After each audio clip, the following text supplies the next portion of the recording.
Greetings. So in this video I'm going to show you how to use the note card digital printables that I've created, and there's a link in the description. So basically this is what you will be printing at home. There's 8 note cards. You get two blank ones, little effects in the paper, but you get 2 blank ones. You get one with a rose. You get a postcard back. And then you get one with a space to write something, one with dots for lines, one with the pattern and there's like handwriting but it's really faint, and one with a place where you can write, which is quite embellished.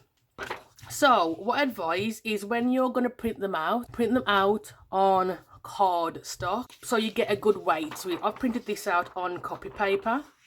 I just want to show you the images. If you want to, because obviously when you print them out you have to cut them out.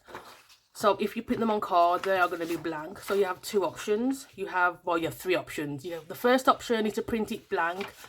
Just print it on one side and just leave the back blank. Option number 2 is to choose a pattern that if you might have some patterns on your computer. Print the pattern on top of the cardstock first. Then you can print the images on the other side of the card.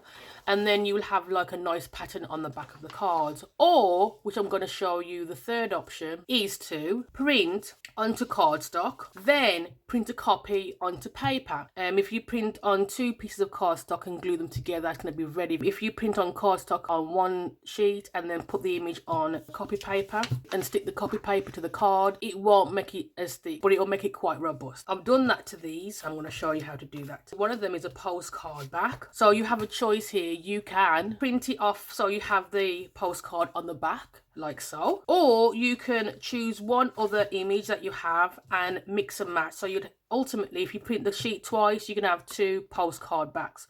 So you can have postcards back on the back if you want to, or you could choose another design and put that on the back of the postcard like so. This is the last one. I want to show you how I actually do. So this part, it's card, it's not too thick, and then this is the copy paper. So what I'm going to do, don't want to put too much glue on, just enough to get it tacky.